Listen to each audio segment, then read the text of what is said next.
really pleased to have you all join us today. Very, very timely discussion. As we know, a lot of forces at play over the last 14 months regarding placement of staff and agents and trying to optimize that. And that's really what we want to dig into today, and especially understand how FedEx navigated this path along with help from ibex. So let me first welcome our guests out in the virtual audience, and also with us from FedEx Services is Lex Lanham. He's the Managing Director of Customer Experience and Business Process Outsourcing. And alongside, we also have Bruce Dawson, a Chief Sales and Client Services Officer at ibex. And of course, myself from Nearshore Americas. So kind of just to dive right into it, as many of us know well, there was a tremendous amount of disruption, around the March to May timeframe last year. Very quick decisions had to be made. Organizations had to suddenly think the unthinkable in some cases. And it created a situation where some countries and some providers did very well in this transitions, others did not. It exposed certain weaknesses, and it provided a lot of learning, I think, for everyone. Having said all that, and kind of, I think, Bruce, we've seen the dust settle a bit, which is not a bad thing sometimes, to give provide many folks with a little bit better perspective to really understand what lessons have been learned. But as you look at the last, 14, 15 months and the new reality we're all in now, what are sort of your biggest high-level takeaways, the kind of perspective you have regarding that perfect balance between, work from home and in-service, in-center delivery? Thanks, Kirk, and thanks for facilitating. As always, you guys are a wonderful partner and an important player, and certainly representing the nearshore market and everything else, and a good partner to us. So, really looked forward to this opportunity. I think there is no perfect balance, but you have to look at, the situation through sort of three lenses, if you will. From our perspective, there's kind of what we want, there's what our clients want, and there's what our employees want. And finding that right balance, because it's different in every market, and U.S. market is well ahead of coming out of this versus the Philippines for us, or even a Pakistan, or some of the nearshore markets. I mean, there are more vaccinations done here, so we're thinking about each one of those elements to try to strike a balance. I think the survey results that we've gotten back from our employees, and it's really going to stretch our thinking, is a lot want a hybrid model. They want to be able to work in a center at some point. They want to be able to work at home at some point. And if you think about this, the challenges that puts on us from a staffing perspective, an IT perspective, where traditionally we've had, desktops sitting in a call center. And now, hey, what does that mean? Do we go to, do we go to laptops? Do we go to, what's the reclamation process? If somebody attrits or leaves or decides to just go MIA, which happens in our world. So there's a lot of challenges. And then there's clients who have sort of said, hey, look, we absolutely require you to be in a center. And we have some who say, look, we're okay with a blend, you tell us. And so, it's a real moving, kind of amorphous situation we're in right now. Sure. And that's honestly where we are. So I want to get into it a bit with you, Lex. Before I do, Bruce, just what I find really interesting is I would think the advantage goes to providers who truly are nimble, and you describe the discrete decisions that have to be made for each client and the context each client is operating under. So how do you view, nimbleness, agility, being able to adapt quickly, those must be high, premium parts of the conversation right now. They really are. And our goal was, regardless of where we were supporting our clients or our employees, that they felt no different, right? And and we were not a work at home provider starting on March 16th. We were by 2 p.m. that afternoon when things fell apart in the Philippines, where we started to migrate 50%. We've taken a little different model, where we've added 22 new clients this last year, and we've had to continue to grow capacity. And we looked at a pure hybrid model. Some of our competitors said, look, everybody's going home, we're not going to build. We decided that, look, we're going to spend our money now, knowing that we'll have a tremendous amount of capacity when people can start to come into work centers. And so we opened 6 or 7 new sites along the way.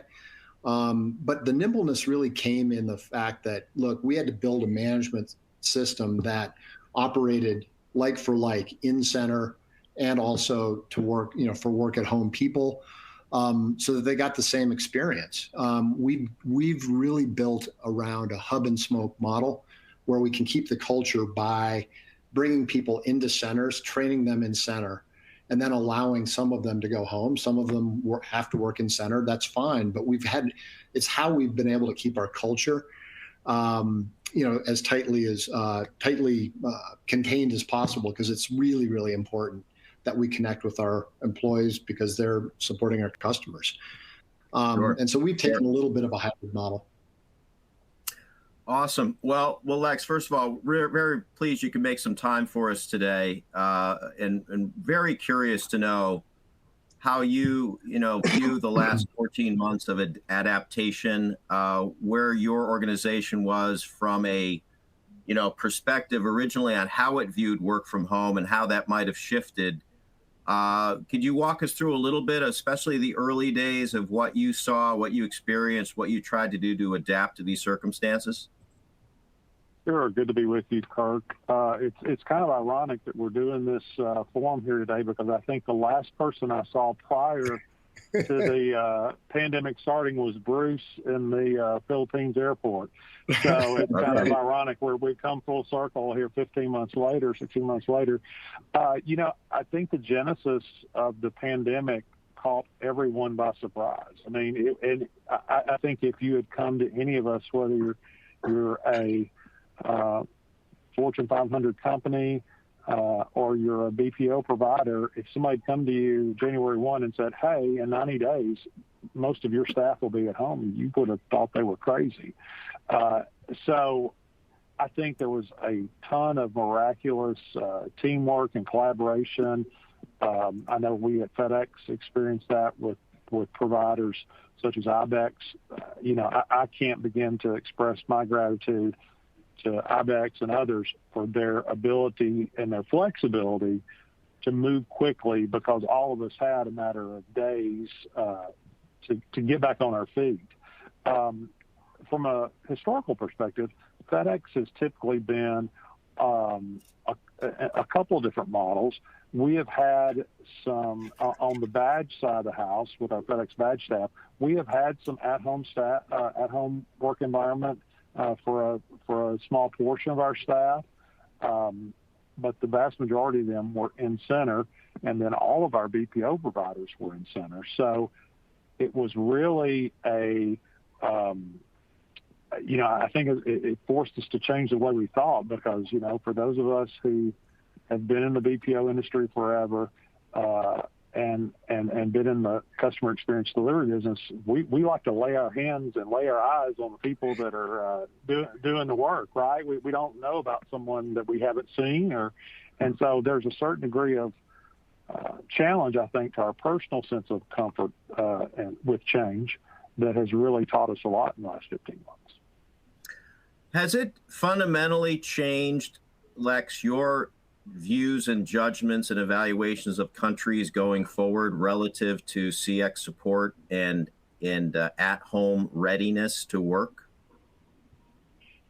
Yeah, that's actually a great point, Kirk. If you had asked me, if you told me what was going to happen after I picked myself up off the floor, And then you gave me a list of countries that we operate in and said, okay, rank the ones that'll be the most nimble, the most, the best infrastructure, the ones that get back on their feet.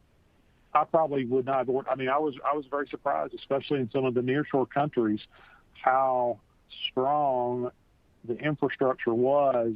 If you'd asked me some of the countries we're in, I'd be like, oh, no way. I wouldn't think there would be, very much connectivity at all. But there was. So it was a lot of surprises, huge learnings. But what I think it has taught us is, and it's at least our view at FedEx, and I know it's probably the view at many other companies, we all kind of get the pass for this caused by surprise, but we need to be prepared for this to happen in the future, whether it be, hopefully never another pandemic. But from a business continuity standpoint, we have to be ready to make big operational changes like this. So, as Bruce expressed earlier, I think our view going forward is some form of a hybrid model. Now, what that looks like in detail, I don't know yet. Mm-hmm. I think we'll find that out as we move through this journey, but I don't think we'll ever go back to a completely in-center model. Well, Bruce made that point at the beginning. I thought it was very interesting, is that three key factors, and that one factor is the sort of agent, what's going to make the agent happy. And I know, and Bruce, I want to talk to you a little bit about that too, about the absenteeism, reductions in absenteeism or churn or whatever. But as you make these evaluations, Lex, where does that factor in that, you may end up with somebody for a much longer tenure because they like the conditions and be able to work from home. Perhaps that may lead to greater satisfaction and better performance. I mean, how do you see that? Yeah, I mean, we all know that invariably, no matter what line of business we're in, tenure drives performance, whether it be productivity or CSAT or NPS. It's a direct correlation. We all know that. I think even though, as a customer, the employees that work for ibex are not direct employees of FedEx, they still are ambassadors of the FedEx brand. And so, keeping Bruce's employees happy is just as paramountly important to me as it is FedEx employees, because they are the ones that are delivering at FedEx the Purple Promise to our customers. And if they're happy, that's going to drive their engagement higher, and it's going to translate into a higher level of customer experience for our customers. Fantastic. Very, very interesting point. So, Bruce, given the before and after of not really being an at-home committed provider to now drinking the Kool-Aid and seeing what's happened with your agents, how do you view that question? Which question, Kirk? I'm sorry. I mean, like the whole idea of some people preferring to work from home and therefore, potentially better, long-term tenure, potentially. I mean, tell us also relative to that, the CSAT performances and things like that. Yeah, and again, I think it's market to market. In the U.S., what we saw was a dramatic drop in absenteeism and attrition. Honestly, people, we've got about 88% of our staff working from home right now in the U.S. And a couple big clients of ours who we never thought would allow us to work at home going forward have said, look, why don't you just have these guys stay home because you're killing it on performance. And so, absolutely fine. Now, what that does is it strands a lot of capacity. And so what we're doing is we're taking some capacity offline, upgrading, refreshing, restyling, because, there's an opportunity to do that.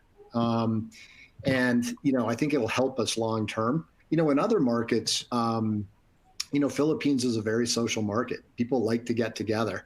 It's a younger crew. They like to come to an office. And that culture really feeds itself when you can sort of accommodate that. But, I think it's going to vary kind of market to market, but our performance has really not dropped at all in any market. Some of our metrics have gotten much better, especially in the U.S. It's really fascinating to see. And it's something that we've got to face as a business, is to say, how do you accommodate people who had the option of going on unemployment potentially, or just saying, hey, I'm not working, and taking government subsidies.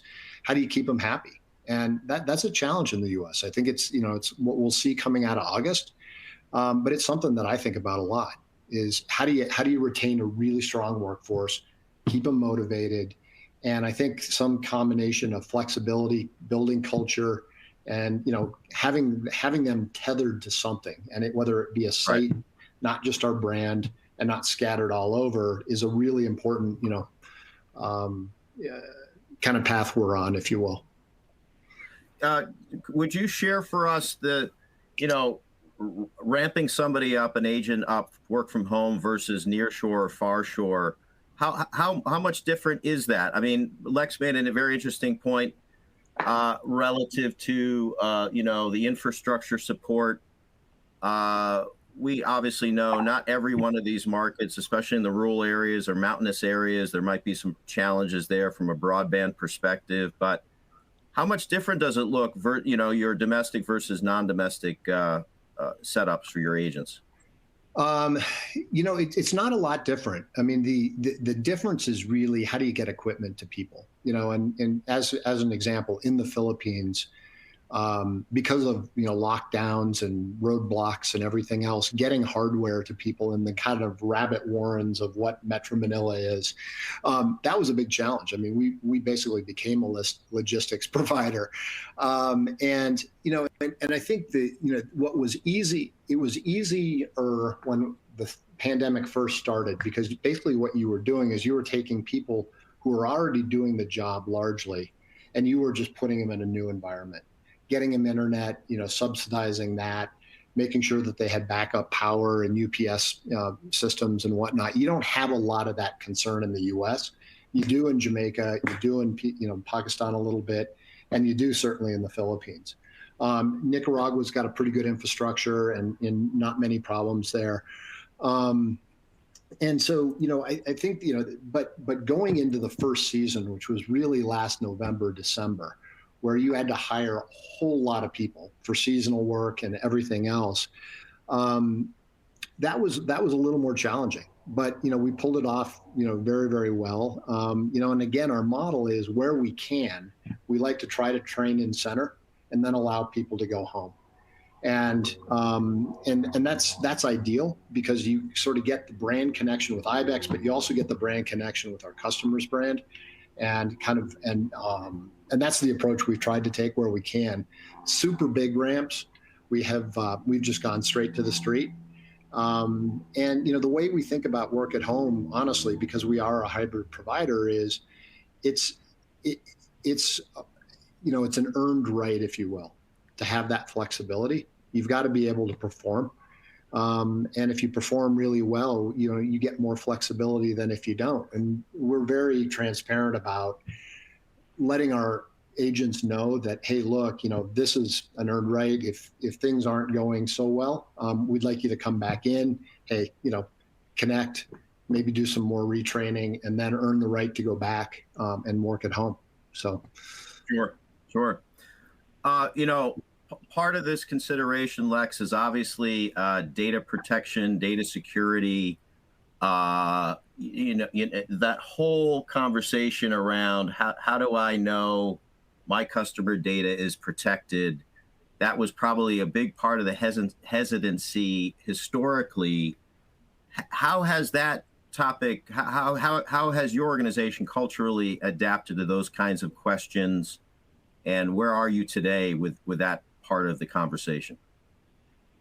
Well, you're right, Kirk. I mean, the confidentiality of our customer data, as well as other FedEx data, is of utmost most important, and that did not go away during the pandemic. So we were very fortunate in that we had, in addition to very flexible and very responsive external partners with our BPO providers, such as ibex, we also had a great partnership internally with our information security department and our IT department, and working very collaboratively with the BPOs to say, okay, this is how the network is set up today in the in-center model. Here's what we need to do going forward, and what are the safeguards, and what are the things we need to do to make sure we keep that extended connection to that agent outside the center a very safe environment for the company. So I think the teams do a great job of doing that, and just like just about everything else with this. With the hybrid approach, it's caused us to rethink how we approach information security. We've always thought about information security in a remote environment. In this case, it was very much in a reactive mode. But going forward, it'll be very much a proactive thing where we'll plan. And I think that's some of the impetus for driving us toward a hybrid future long term, just from a business continuity standpoint. We need to be prepared, and information security is just one of those aspects. Sure. And I'd love a little bit more color, a little bit more detail on how you view, what work goes where. Do you feel like certain non-voice functions should go in a certain direction, or high-touch service should stay, high-touch voice should stay in center? Has that evolved much, that kind of viewpoint on the various part of the omni-channel services? We're still evaluating that. I think of it more as line of business rather than really kind of a channel view. I don't think it's a matter of phone versus non-voice, but there are certain more sensitive, high security functions that we may have within our division that we really want to have in center. And because we all know that, information security is much more than just the digital aspect of information security. There's very much a physical aspect, and some of those things we think are better controlled in center versus a remote environment. Bruce, kind of same question for you. How do you, is there certain, data or insights you're starting to generate over the last 12 months that's starting to point you in certain directions relative to what work should go where? I think, we've been ubiquitous, and we've got voice at home, we've got email, chat, all the different mediums, back office, content moderation. I mean, both in center and from a work at home. I think it's really more client delivered. I mean, the thing that, that we think about is, access to PII and PCI data, or, that to make sure that we've got either masking technology if there's a credit card or a transaction involved, and that we've got all the stop gaps. And, and so those are the things that we work through in our clients. But honestly, we haven't seen a true directional change or shift in terms of what goes where. Sure. Some of the more highly sensitive stuff, some clients feel like, it'd be better in brick and mortar.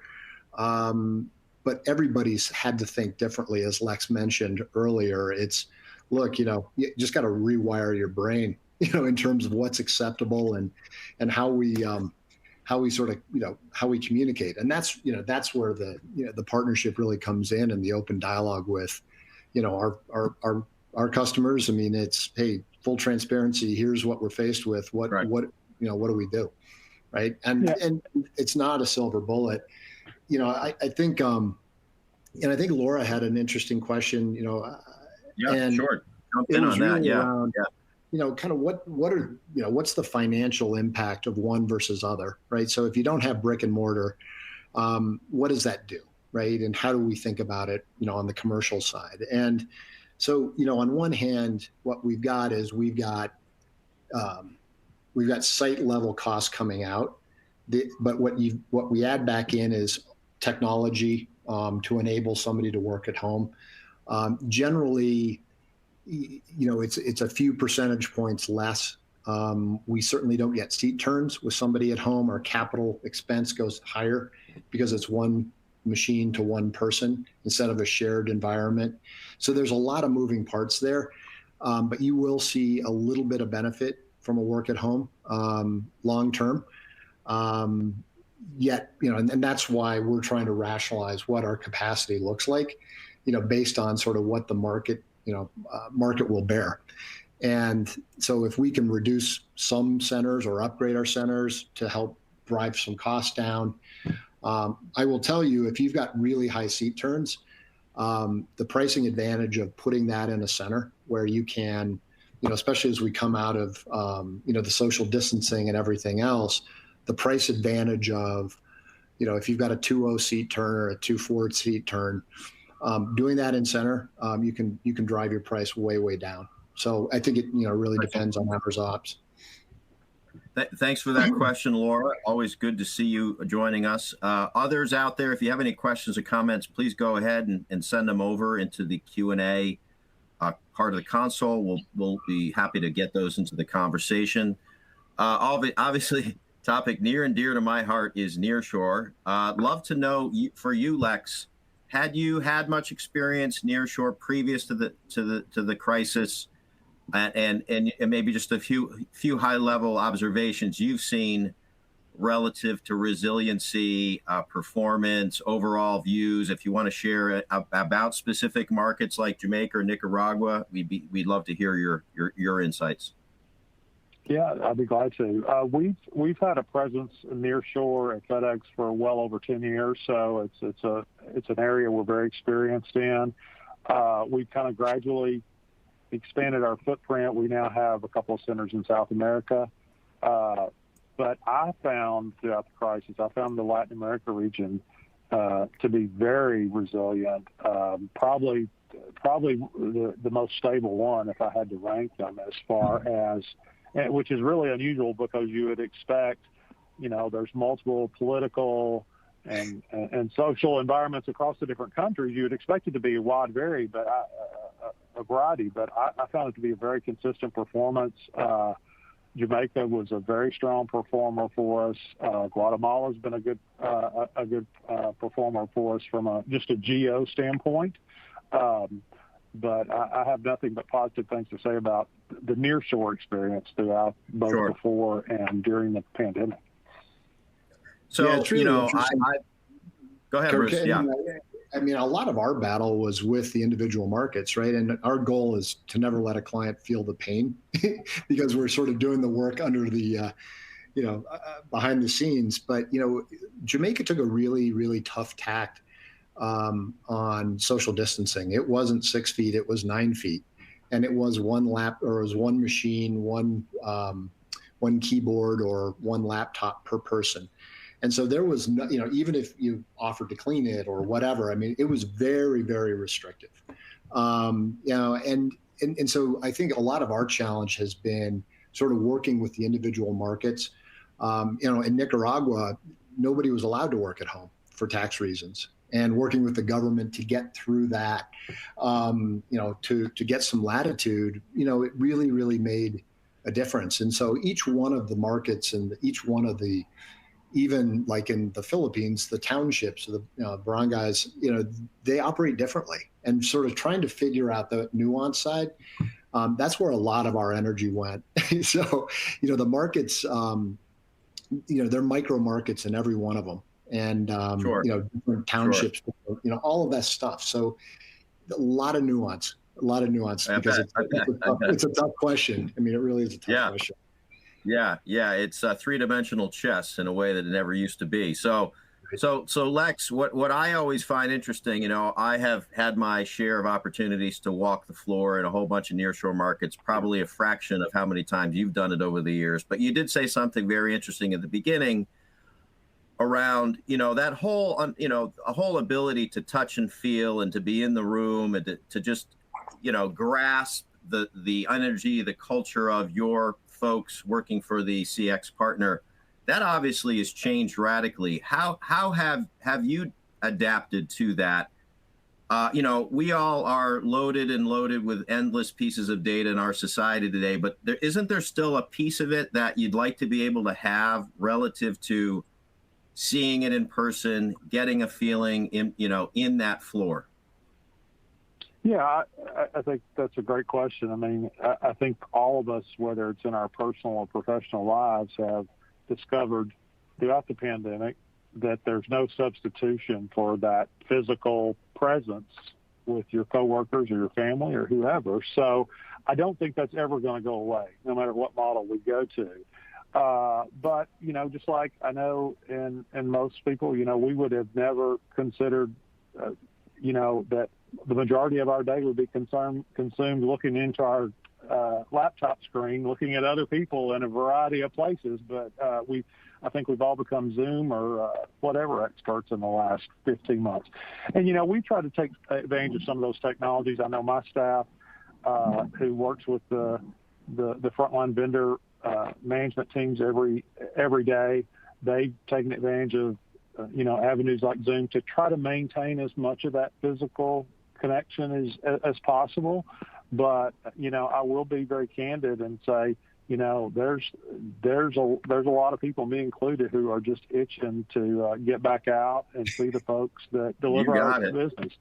Yeah, I told Bruce this story. I think the last time I saw him, I'd been to Asia 3 times in 3 months, and I said, if I ever get off this plane, I'm never going to get on a plane for a very long time. And now I would go to just anywhere, I think, Yeah. So you're to blame for this whole thing. I understand. Yeah. Yeah. No, I'm there with you. I'm there with you. So as we move forward, Bruce, you pretty much answered this question already, but as we move into this, next 12 to 24 month cycle, do you think it's going to continue to be sort of case by case, country by country, the needs of a client and adapting from there? Let me just make that point. But the other point I think I do want to make in that is that part of this is, the way I understand it, the radius of folks you can hire suddenly got a lot larger, right? I mean, in Kingston, maybe you could hire somebody within an hour's drive. Now it's a kind of a different conversation across the nation of Jamaica or Nicaragua, wherever else you are. Yeah, we are definitely taking a hub and spoke, but we operate in some big markets. We're in San Antonio, we're in Pittsburgh, and what you can find is when you do all of your sort of labor studies, even within an individual market, where we can tether and they can be part of something, right? If they needed to come in, they can get trained there or whatnot. You can expand the radius even within those towns. What we're not doing, and we've got some competitors on here who go sort of across the country. We're not there yet. We don't, and it's purposeful because we want to make sure that we sort of build the culture. Will we get there at some point? Perhaps. But right now, we're targeting markets and expanding markets and leveraging work at home in parts that may not be close to our centers, in a San Antonio as an example, but we can leverage really good people, and they could get there if they needed to. And so again, sure. We're trying to build it that way. And it may be right or wrong. It's not for everybody, but that's kind of the path we're on.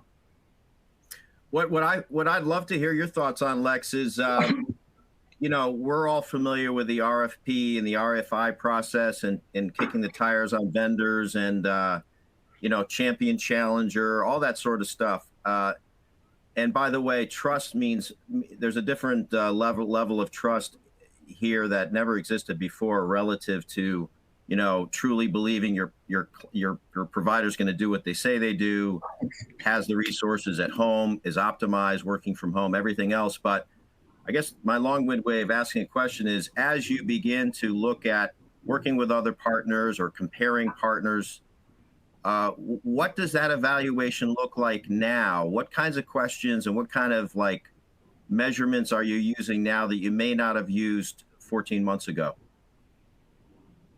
Yeah, I think there's a couple of good answers to that. I think one is kind of the obvious, which we've talked about a lot on this webinar, which is around the infrastructure and the business continuity and how nimble is the BPO and able to respond to unexpected events. It could be a natural disaster next time. So how quickly can they move to maintain that continuity of business that we all as customers count on? But then I think there's going to be an additional focus that we will have going forward on what's been the success of recruiting and retaining the type of talent that's needed to provide the customer experience we've been accustomed to in the past through the brick and mortar. And then what does that employee engagement look like?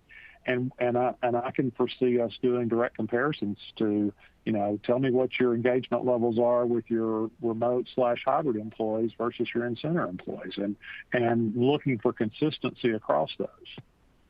And we're measuring all of that, Lex, right now. I mean, and we've been forced to. One, we have to measure performance, work from home, work from site, to make sure that there's consistency, and if there's degrees of difference, that they're minuscule.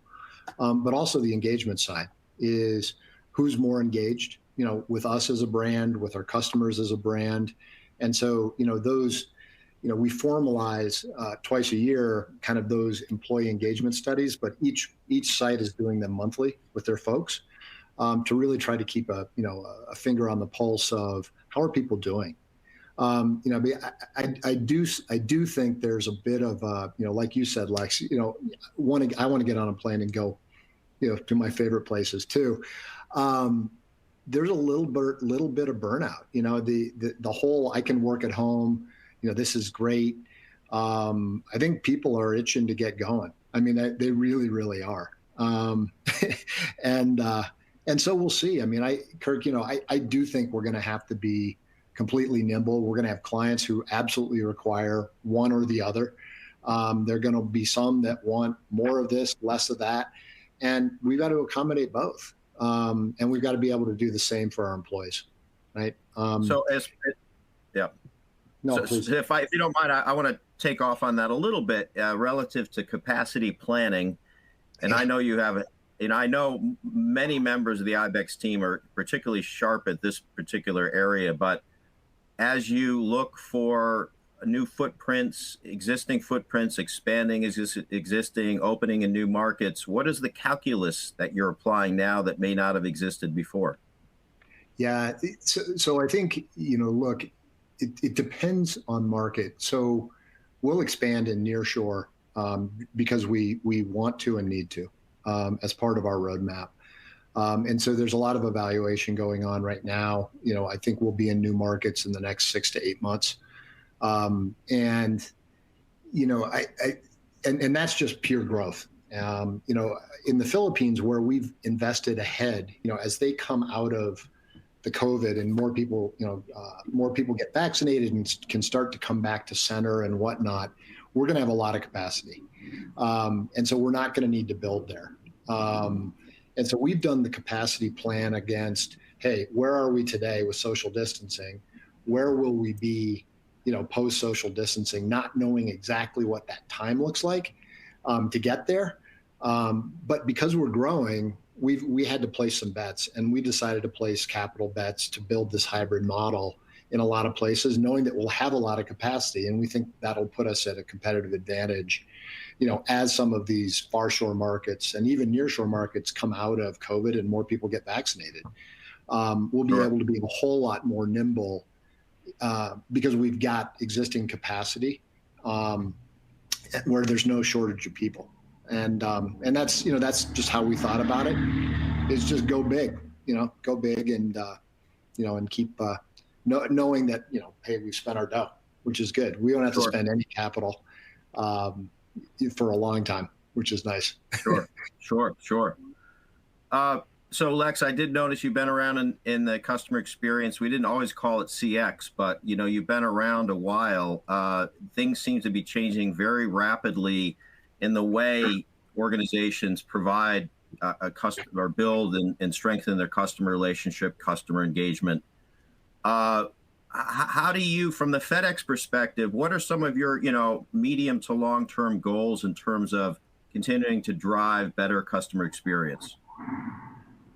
Yeah, I mean, in addition to the current business we're talking about today of kind of delivering CX, at FedEx, we have been fortunate to experience, tremendous growth in our business over the last 15 months.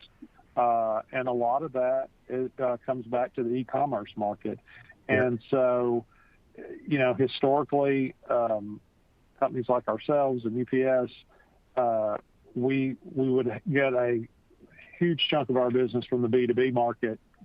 Today, we of course want to continue to expand our B2B market, but the B2C e-commerce consumer is now more important than ever, and so we're entirely laser focused on providing that end customer the information they need about their package. If there's a problem with their package, how can we help? How can we make that problem resolution process as smooth and as painless as possible? And that's going to be our focus going forward. So it's going to be very much a consumer-focused market, I think.